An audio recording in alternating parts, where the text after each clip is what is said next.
you will have difficulty, as I have, to look into the faces of these defendants and believe that in this 20th century, human beings could inflict such sufferings. The Nazis were very much concerned to purify and cleanse German society. What people like Hitler thought was that actually there were parts of the population that were like a cancer.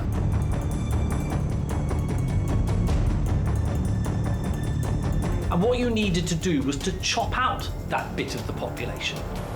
Persecution of the Jews was a continuous and deliberate policy. Anti-Semitism was promoted to divide and embitter the democratic peoples.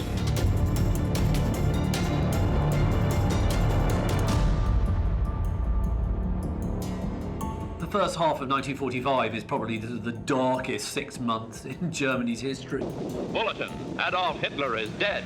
He is dead, and how he died, the world little cares. For Hitler's death, millions have prayed, and millions are now thankful for justice. In the event of Hitler's death, the Third Reich obviously completely collapses, because it's entirely built on the authority and charisma of one figure, Hitler himself, of course.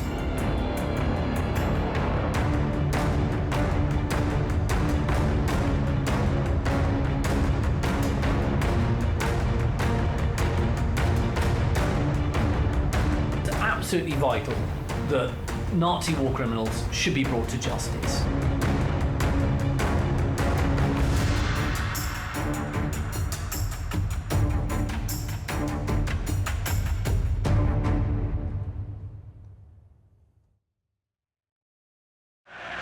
In 1920, Hitler began. He was considered just a joke then, a raving crackpot.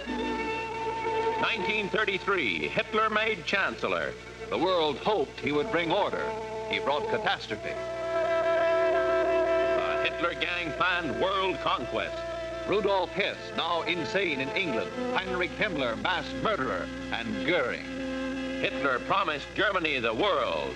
Germany listened, but the world ignored the threat.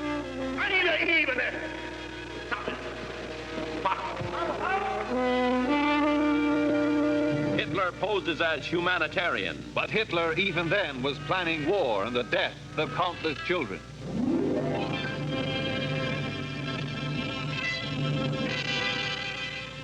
(1938), the Munich year. At Berchtesgaden, there was appeasement.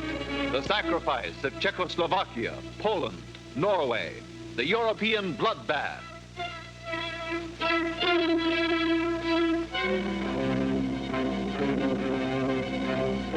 1940, Hitler's greatest triumph. It was the fall of France, a dark day for the civilized world.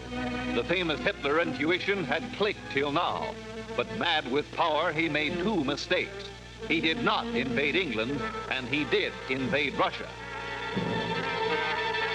There will be no monuments to Hitler, but there are many monuments to Hitler. Millions of monuments. A dead child in London's Blitz. The dead and the living dead, wherever the monster's bloody fascist hand is struck. For civilization, new hope for life, when this man's ideas are dead. The Holocaust, a crime that oversteps and shatters all legal systems, stole the lives of so many innocent people, men, women, children. Hitler had made his anti-Semitic views public from the moment he reached total control of Germany.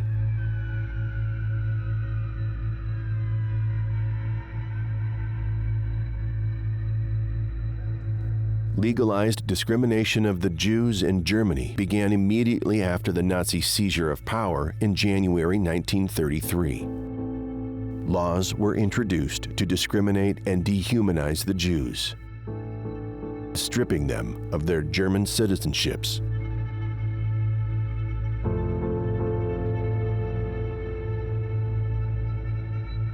Anti-Semitism was being taught to the population, and everyone was too afraid to oppose it. we went in hiding from Holland. I've been born in Vienna, and when the Nazis came there, the population changed immediately. This was quite shocking and amazing. We had many non-Jewish friends, and they all turned against us.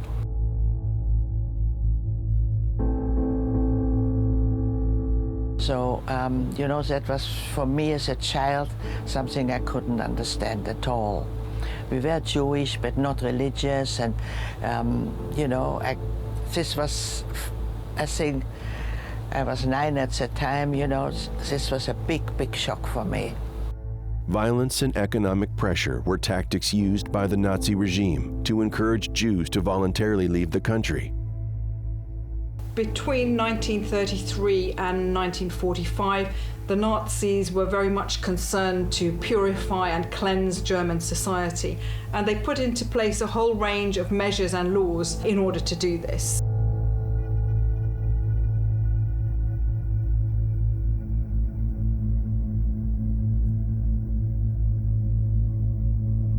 What people like Hitler thought was that actually there were parts of the population that were like a cancer, and what you needed to do was to chop out that bit of the population.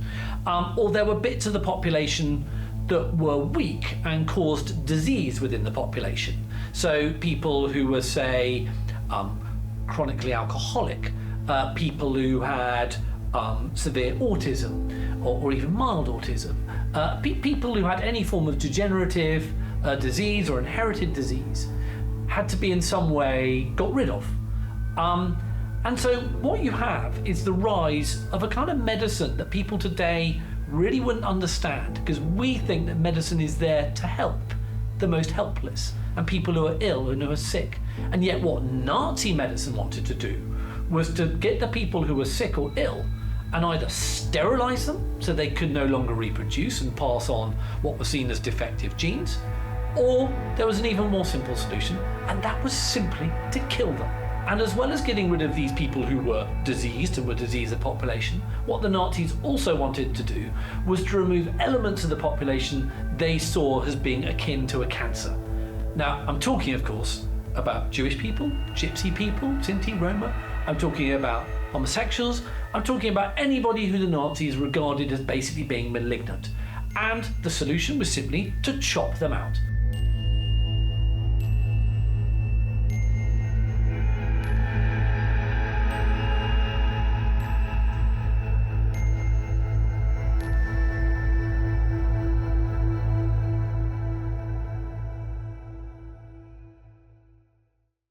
So we know that from as early as Hitler's writings in Mein Kampf that he was personally anti-Semitic. And what we see once the Third Reich comes into power is his personal anti-Semitism translated into state policy. So from the very earliest days and months of the Third Reich, there were many different measures, legal measures taken against the Jews, and also illegal measures as well.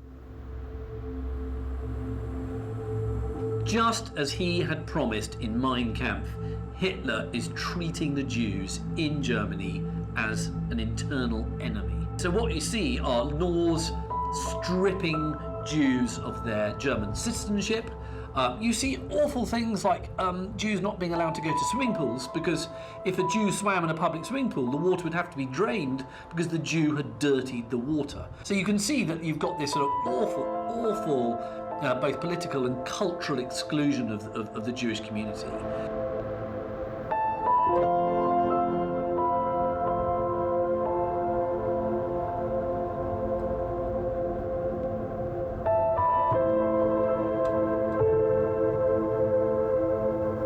The measures against Jewish people came up first slowly, but then more dangerous.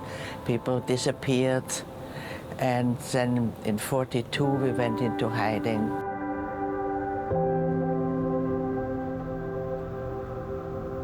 Jews were not allowed to walk on the pavements, they had to walk in the gutters. Jews were not allowed to practice their professions. My father couldn't go to work anymore. At first we had to wear an armband, a white armband with a blue Star of David on it. They later changed it to a yellow star, which we had to wear. All Jews in Europe had to wear it, one in the front, one in the back. If you walked out without it, you could have been shot. When we get to 1938, we come to quite a key moment in the history of Nazi anti-Semitism. We come to the night of the 9th to 10th of November 1938, to a night known as Reichskristallnacht, Kristallnacht, or the Night of the Broken Glass.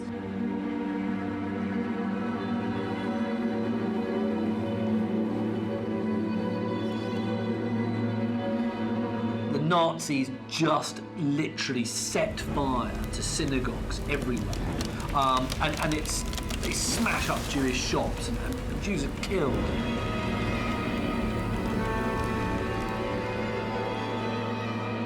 Near on 100 people were killed in the course of the night, and between 20 and 30,000 German Jews were taken to concentration camps.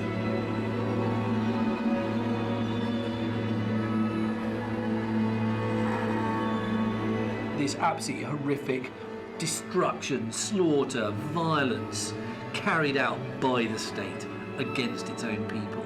It showed the world what Hitler was. He was effectively a gangster and a murderer.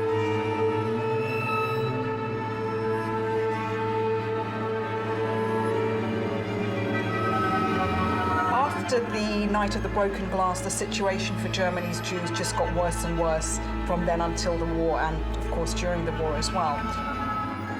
They were impoverished, they were made to pay a big atonement fine. Money was taken from them in order to pay for this calamity that they'd allegedly brought upon themselves.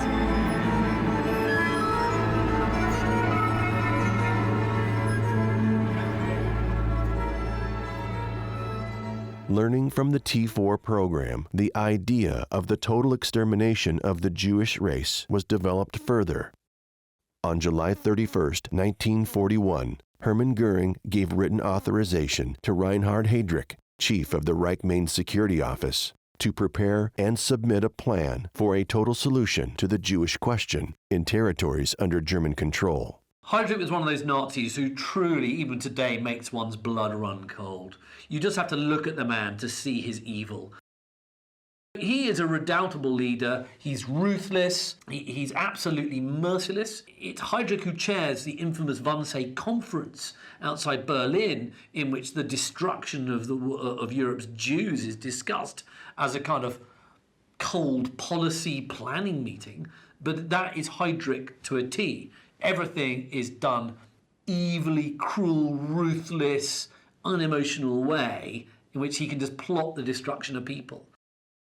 Eichmann, famously, Adolf Hitler, who's regarded as the architect of the Holocaust, was one of Heydrich's employees, in Department 4B4 of the SD. The purpose of the conference was to ensure cooperation of administrative leaders of various government departments in the implementation of the final solution of the Jewish question. Throughout the course of the meeting, Heydrich outlined how European Jews would be rounded up and sent to extermination camps where they would be killed. The conference only lasted around 90 minutes. At the time of the conference, Jews were already being murdered. In the Soviet Union, a new extermination camp under construction at Belzec, and other extermination camps were in the planning stages.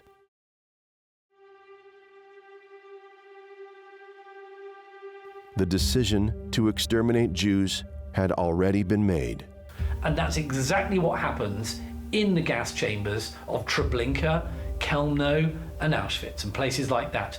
That is a form of racial sterilization. It is Nazi racial hygiene, as it was called. It's a disgusting term for a horrific thing, and that's what takes place. The conditions in which the Jews were subjected to were demoralizing, dehumanizing, and entirely corrupt. My father even said, we're just going to work and go home. He thought it's not what happened. My father was taken to the gas chamber, and my mother as well. And I was left with my sister. Our heads were shaved. We went through cold communal showers. And when we got out at the other end, we got our concentration camp garb, the striped jackets and skirts.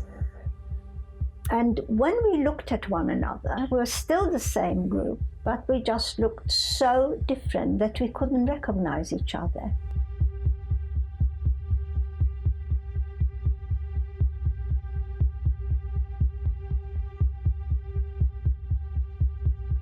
When we went to bed, we weren't sure that we'll wake up in the morning. All of us were the same. And if you did wake up, you couldn't be sure that you would still be alive in the evening. If you couldn't get off the bank, you were finished. Yes, I've been asked in the past whether I had any thoughts of what would we do after our liberation. It's an impossible question, because in the camp, our thoughts were just how to survive that day, how to stay out of trouble. Because the safest thing to do was to be anonymous, not to be noticed. If you did anything wrong, that usually spelled trouble. An awful injustice imposed on the Jewish people. The murdering of Jews was regarded as such a simple task for the SS to undertake. These people are not human. They are not of the same importance as the Aryan-bred Germans. We must feel no guilt in eliminating them from our world. All members of the Nazi Party were required to play a part in the final solution, as it was genocide on a mass scale, therefore needed mass participation. These are places that are places of deep, deep horror, because you didn't go there to work, you went there to die. And you would arrive, and within 30 minutes, you'd be dead. Treblinka, for example, is no bigger, if you visit it, than a football stadium, the size of a football pitch. And in that very small area, around 850,000 men, women and children were gassed. And it's just the most horrific thought if you ever visit a place like that. Jews were slaughtered just by being shot next to vast pits, which would then just be, buried over. And this was just the most horrific form of genocide. I mean, gassing, of course, is horrific too. But, the idea that you would just shoot a baby in the head in front of its mother and then shoot the mother, and this would be your day in, day out job. It beggars belief that supposedly ordinary men in these SS police battalions could go around doing this kind of work, but they did. And it was eventually recognised by the Nazis that actually the kind of psychological toll it was having on those carrying out the murders was so great that they had to work out a nicer way to kill Jews, i.e. through maybe lorries with gas going into them, or maybe even gas chambers.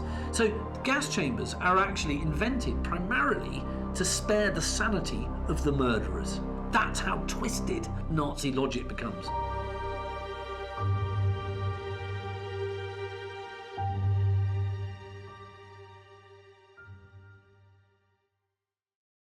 April 1945, the Third Reich crumbles. Years of terror under the ruthless dictatorship comes to an end, and for the Nazis, the race to escape Europe begins. Even during the Second World War, it was realised by the Allies that it was absolutely vital that Nazi war criminals should be brought to justice. Nazis in full retreat. From northern France, more headline news of Germans in headlong flight. Record-breaking air attack, climaxing the total offensive to bring Hitler down. Germany under explosive pressures. Germany facing the grand crack-up. Army crack-up. Dead Nazis by the thousands along the roads of our mighty northern advance. Tank crack-up. Mile after mile of wrecked Nazi equipment. Guns the Germans try to fool us with. They're dummies made of wood mounted on carts, and we weren't fooled. After ersatz food and ersatz clothes, it's ersatz artillery, giving these Canadians a frontline laugh. After Hitler's birthday, just days before his suicide, Heinrich Himmler and Hermann Goring had fled Berlin.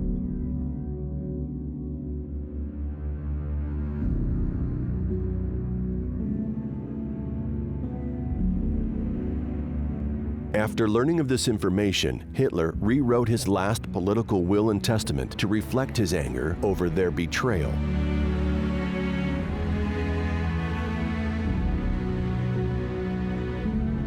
Himmler had decided that he was no longer safe in Nazi Germany after his bargaining with the Allies didn't go as planned.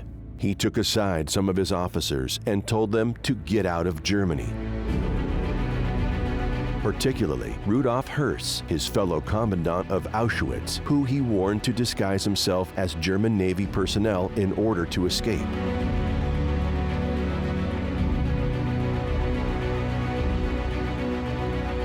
Goring has spent months planning his life without the Führer.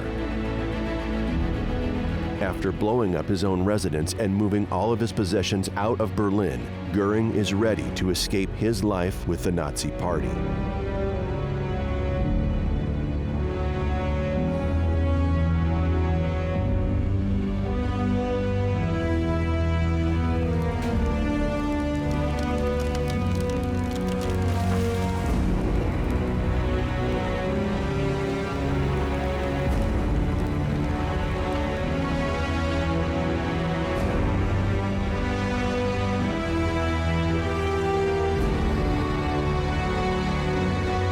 Is under the illusion that he will be treated fairly by the Allies due to his previous heroic war career. Himmler and Goring decide to plan together, assuming two is better than one. Together they can negotiate an escape. However, after being overheard by Martin Bormann, Hitler's shadow, he knows his days are numbered. Himmler knows he will never shake the reputation as leader of the extermination camps and becomes increasingly paranoid that Hitler will become aware of his plans to bargain with the Allies in order to protect himself. It is every man for himself.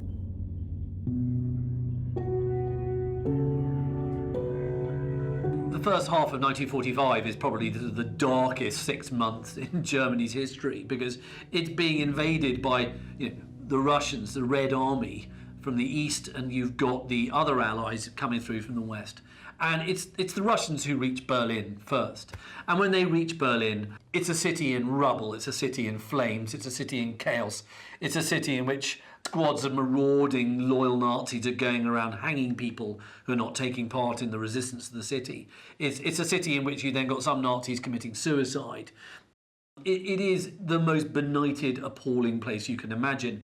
This is a war brought about by Hitler, and this is a war that Hitler has fought for too long, and he's fighting it to the death, and he's fighting it to the death of the people who he supposedly loves, and he no longer loves them by the end of the war, and he says that basically the German people don't deserve him, the German people don't deserve Germany, and everybody should fight to the death because basically, they don't deserve to be alive because they failed him. Classic narcissistic thinking. The world is for him, and he's not there for the world.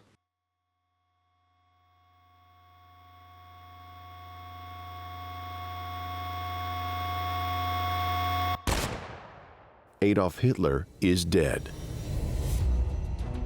Bulletin: Adolf Hitler is dead. He is dead, and how he died the world little cares.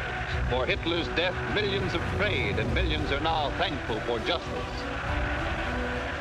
A cowardly ending for the man who led Germany into the Second World War. He shoots himself in the head, 28 feet below the streets of Berlin.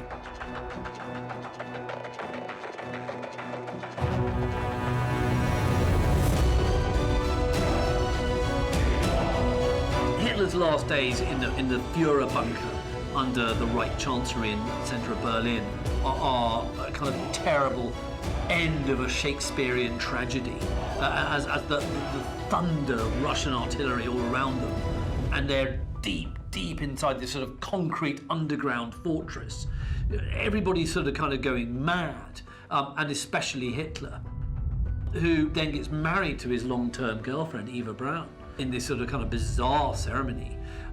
And then just a few days later, Hitler, on the 30th of April, 1945, decides to take his own life, and Eva Braun is going to do the same thing with him.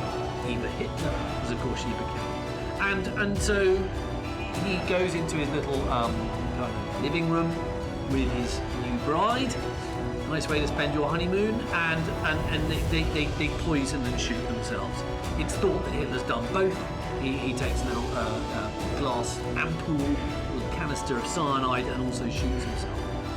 And Eva Braun commits suicide by poisoning herself. Their bodies are then removed by some loyal SS men, adjutant, and they are taken out in what passes now for a garden in the Reich Chancellery. Of course, it's just a kind of pock-marked hellhole of artillery shells. And there they are, their bodies are burnt.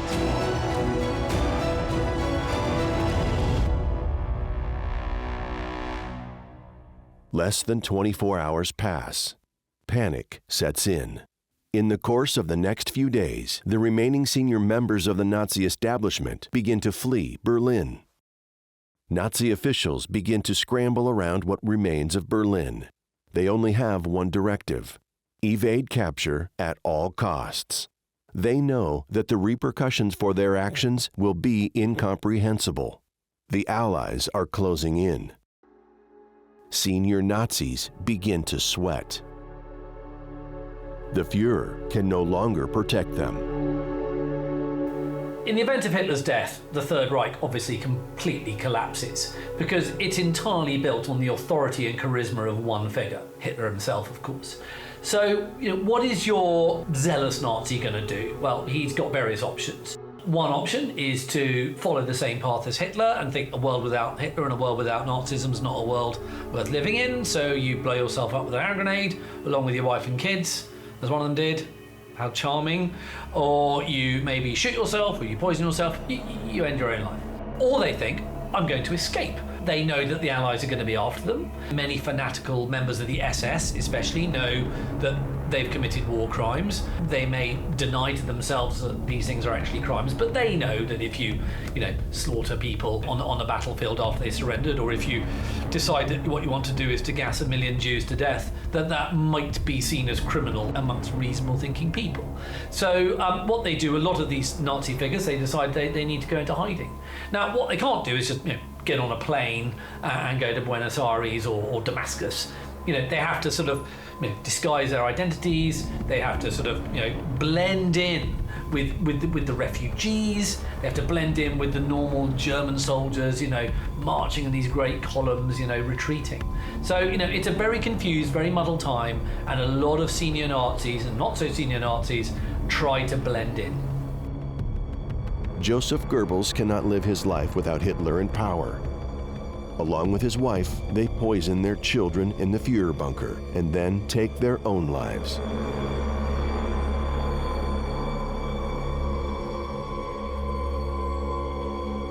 Joseph Goebbels is the Nazi propaganda minister. So he's in charge of cinema, books, the nascent TV industry. He's in charge of all the methods of communication. And so he's in charge of getting the Nazi message out, effectively. And now he is married to a very sort of striking blonde woman called Magda. Now, Magda has been married before to a very wealthy German industrialist, but she eventually gets divorced and marries Joseph Goebbels, who was a real Casanova, actually. Even though he was short, club-footed, and not an attractive man, he had a lot of sexual conquests, and Magda was one of them. But actually, what you see in the marriage of Joseph Goebbels and Magda is a three-way, not in bed, but emotionally between those two and Adolf Hitler. Because Adolf Hitler absolutely adored Magda Goebbels and thought that she was the kind of perfect Nazi woman. And she was blonde, and she was, sort of vivacious, and she was absolutely devoted to Hitler. She absolutely adored him. Essentially, they were in love with each other. But also, she also loved Goebbels and wanted to have children. She had already had some children, a child from her first marriage, but she wanted to have more children. And so she and Goebbels get married as a way of both of them to get close to Hitler. So Hitler goes and visits the Goebbels couple, uninvited, will spend entire evenings with them until the small hours, chatting away. Magda loves that attention. Hitler loves that attention from Magda. And Goebbels is, of course, jealous but he also loves the fact that he's got the Führer in his living room. So he's right at the heart of power. Goebbels is not at that stage, in the early stages, as important a figure as someone like Hermann Goring. But Goebbels becomes more important because of this weird kind of Nazi love triangle, if you like. And Goebbels gets very, very jealous of his wife's relationship with Hitler. And Hitler really does dote on Magda Goebbels. And as a sort of kind of mark of how much the couple both love Hitler, they name their 6 children all with the letter H. In homage to Hitler. It just shows you how kind of perverted this kind of love and affection is. Heinrich Himmler knows he's at the top of the list. He knows he won't get away with what he's done. The blood has stained his hands. Heinrich Himmler is one of the most pivotal figures in the Third Reich, and he's most famous for being the head of the SS. Now, that is the Nazi elite armed force. It's not part of the army. It's originally called the Schutzstaffel, the protection squad. It's just there to protect Hitler. And what Himmler does from, almost from the beginning, is to build the SS up into a state within a state. Because by the height of Nazi power, Himmler is in charge of an organization that has a kind of civil side to it, an administrative side to it, which is huge and has fingers in so many pies, and also the Waffen-SS, the armed SS, which is there to help fight the war, and its troops are notorious for being some of the most sort of kind of evil and deadly troops as part of the war. And what the SS also runs is the whole concentration camp network. So it's the SS men doing not only the exterminations, but they're also the ones who are appropriating wealth from the Jews and all the other slaves being used, and appropriating all the stuff that they own, and also selling this workforce to big German industries who are paying for its use. All that is going into the pockets of the SS. So the SS becomes incredibly rich as an organisation, and it's also running police forces, you name it. It is, as I say, it's the state within the state, and the man at the top of it is Heinrich Himmler. Himmler, like Hitler, looked like the very inverse of the kind of Aryan, blonde, 6'5" tall superhuman. He was a very short man. He had some weak jawline, very ugly. He had some pebble glasses. Former chicken farmer. He looked very, very unimpressive. He was also very obsessed with mysticism. He liked his kind of runes and his magic and occultism. So he was really drawn to a lot of mumbo-jumbo, if you like. Hitler didn't have that much time for it. But it was Himmler who tried to create this whole idea of the SS as almost like a kind of King Arthur's court. And he had this castle called Wewelsburg, in which he had a room, to celebrate the kind of holiness of the SS. The whole thing is kind of bonkers and insane. But actually, Himmler, beyond all that nonsense, is a really, really smart operator. It's him who gathers so much power and so much wealth with the SS. He had a lot of sort of psychosomatic problems. I mean, he was not a well man in many ways, but also what he was a man who had lots of affairs. He used his time away from home to carry out affairs, with quite a few people. You don't really want to get too deeply into the brains of your Nazi bigwig like Himmler, because it's not a nice place to be. And also, he was responsible for the Holocaust because, it was the SS largely who carried it out. And when he went to go and kind of witness a slaughter, some brains were splattered upon his coat and it caused him to vomit. This is the man responsible for it, and he can't cope with it. I'm not saying it's desirable that he should have coped with it, but it just shows you that he didn't actually have the personal appetite for butchering people himself and got other people to do it. In many ways, he was a coward. The Allies are closing in, and the odds of a successful escape are diminishing day by day. Allied soldiers know who to look for. Their time is up. Hermann Goring was considered Hitler's successor by the Allies, and therefore was target number 1. The U.S. Army are catching up, entering Berlin with a firm plan to capture as many Nazi officials as they can. Their aim? To bring them before a court on trial for the atrocities they helped make possible. In 1943, there was this thing called the Moscow Declaration that announced that all these criminals would be chased, quotes, to the utmost ends of the earth and brought to justice. Now, this was to achieve two things. First, to tell any Nazi war criminal, we're on to you. You're not going to get away with what you're doing because we're going to win this war, and then we're going to come and find you, and then we're going to come and bring you to justice. And also the people in the occupied territories could see the Moscow Declaration and go, good, the Allies are going to do something about this, and it means that these people may commit fewer criminal acts against us if they're worried that when the war's over, the Allies are going to come and get them. The international manhunt begins.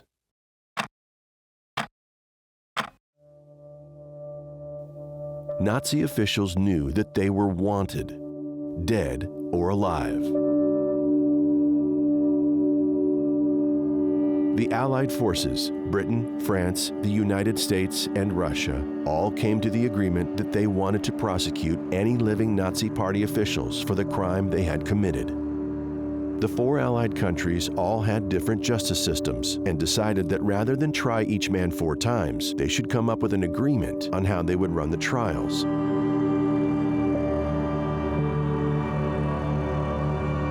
The London Charter for the Nuremberg Trials, held in August 1945, saw the Allied countries agree on a trial and tribunal court system in which each country would have a judge present.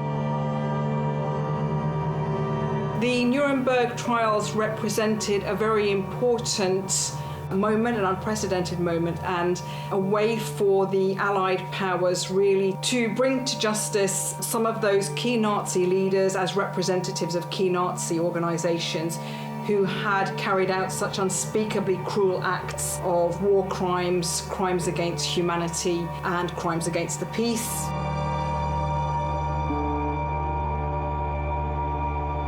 And the Allies chose Nuremberg as quite a fitting place, I think, because Nuremberg, first of all, as the second largest city in Bavaria, was kind of at the heartland of the sort of rise to power of the Nazis. But also, it was the place where the Nazi race laws, the Nuremberg laws, were promulgated in 1935. As well, it was maybe the predominant reason that it was where the Nazi party held its annual party rallies, so at Nuremberg, so very, very focal point of the regime.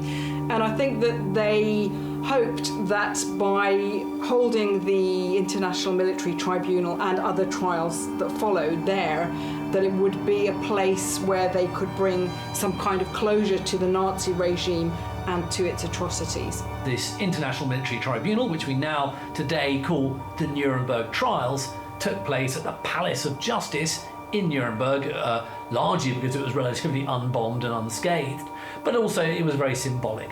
And from about 1945, 46 to 49, there were several trials that took place at Nuremberg. But the one that most people associate is the International Military Tribunal of around 20 top Nazi figures. And that was to show the world that actually there could be some justice meted out, not just by one country, but all the Allies, the French, the Russians, the Americans, and the British. It was very radical at the time. There had never been an international criminal court like it. And so this was a kind of coming together of a lot of different legal systems, a lot of different political systems. What it was saying to the world was, listen, these people who commit war crimes, these people who commit genocide, these people who commit crimes against humanity, they are never, ever going to get away with it ever again. The prisoners are kept under day and night surveillance by United States armed guards. They are fed like ordinary criminals. And as Robert H. Jackson, chief American prosecutor, completes his case, plans move ahead. Through this tunnel, the Nazis will be taken to the courtroom, now being rebuilt for the trial in mid-November. The indictment represents the first time 4 different nations and systems of justice have been welded to try war criminals. It also condemns the whole Nazi party for crimes against humanity. Justice catches up with the monsters of fascism. The trial was set to put the horrors of the Nazi regime on display for the world to see. Their terror and corruption had been exposed to the world.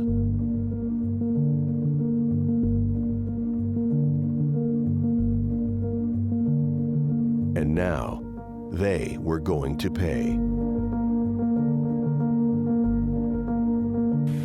Persecution of the Jews was a continuous and deliberate policy. It was a policy directed against other nations as well as against the Jews themselves. Anti-Semitism was promoted to divide and embitter the democratic peoples and to soften their resistance to Nazi aggression. You will have difficulty, as I have, to look into the faces of these defendants and believe that in this 20th century, human beings could inflict such sufferings as will be proved here on their own countrymen as well as upon so-called inferior enemies. They decided on 3 major charges that the Nazi officials would face, and that they would each be allowed a defending counsel.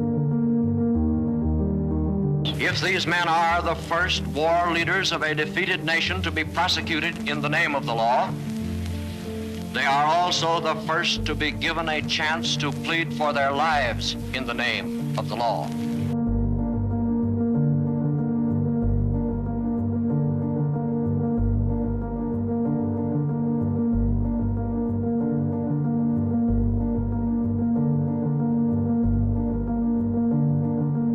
The International Military Tribunal, formed by the Allies, was given the task of trying 24 of the most important political and military leaders of the Third Reich. The purpose? To bring Nazi criminals to justice, bringing peace of mind to the survivors and for the victims' families. So the trial was a rational and civilized response to the irrationality and the brutality of the Nazi regime. With plans to broadcast live, this trial would go down in history, one of the most symbolic executions of justice.